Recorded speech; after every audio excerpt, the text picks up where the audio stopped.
Aujourd'hui, je vous propose une analyse du poème La courbe de tes yeux fait le tour de mon cœur de Paul Éluard dans Capitale de la douleur. D'abord, on remarque que c'est un blason moderne. Ce poème offre une description très concrète des yeux de Gala. Le mot yeux est répété 3 fois au vers 1, 5 et 14. De plus, ils sont décrits comme étant ronds au vers 2, ce qui reprend le motif de la boucle qui domine tout le poème, tant par les champs lexicaux, tour au vers 1, auréole au vers 3, berceau au vers 3, que par la forme, puisque le poème est un quintile et le terme yeux, présent dès le vers 1, est repris dans le dernier vers du poème. Le texte se fonde sur un jeu d'écho sonore qui produit un effet de circularité. Les allitérations sont très présentes dans ce poème. Le S souligne la douceur de la femme aimée, sur au vers 3, sans au vers 15.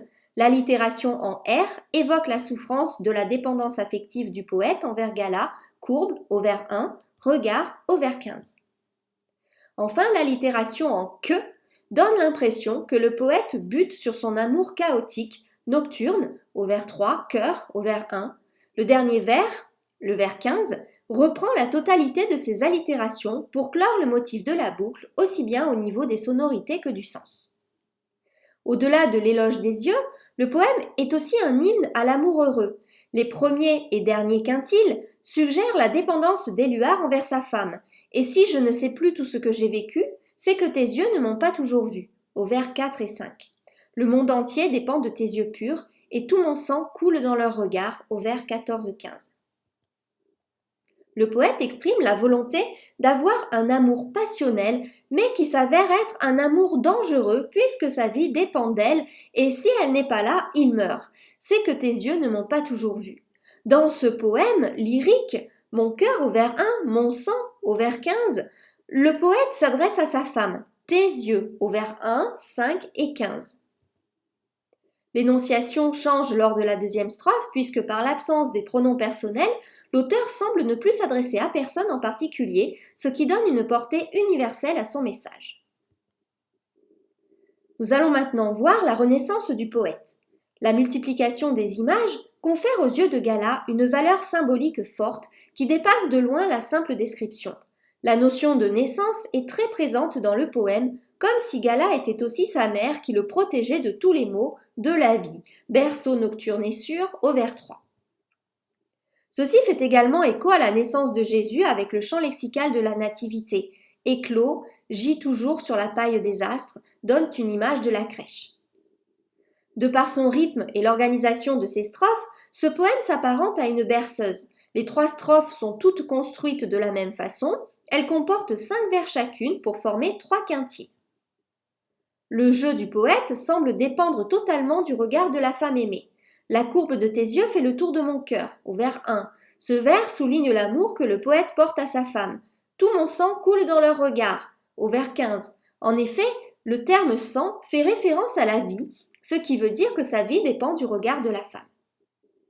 Le vers « Et si je ne sais plus tout ce que j'ai vécu, c'est que tes yeux ne m'ont pas toujours vu » au vers 4-5 suggère que si sa femme n'est pas là, il peut finir par en mourir.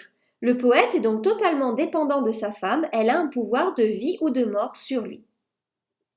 La femme apparaît comme une médiatrice entre le poète et le monde. Les yeux de Gala semblent contenir un monde miniature. L'image de ses yeux est mise en relation avec la nature. En effet, le champ lexical de la nature est utilisé tout au long de la deuxième strophe.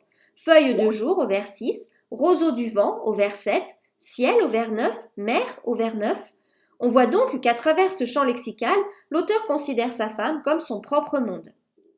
L'amour, selon Éluard, décuple les facultés de perception. Le poète fait une description des yeux de Gala qui sollicitent tous les sens. Tout d'abord, la vue, yeux, au vers 1, 5 et 15, regard au vers 15. Vient ensuite l'odorat, parfum, parfumé, au vers 7. Et enfin, l'ouïe, des bruits, au vers 10. Cette synesthésie révèle que son amour induit une connexion de tous ses sens et que son monde miniature réveille également tous les sens. Les yeux de la femme aimée sont pour le poète le reflet d'un monde idéal dans lequel toutes les contradictions s'annulent. Comme une mère éloigne les peurs de son fils, la femme éloigne les contradictions du poète. Le poète décrit tous les éléments joyeux de la vie et de notre monde, sourire parfumé, couleurs. Ainsi, les ailes représentent les yeux de la femme. L'auteur fait sous-entendre que c'est grâce à ses yeux que le monde est si joyeux, couvert de lumière et éloigné de tous les maux, elle couvrant le monde de lumière.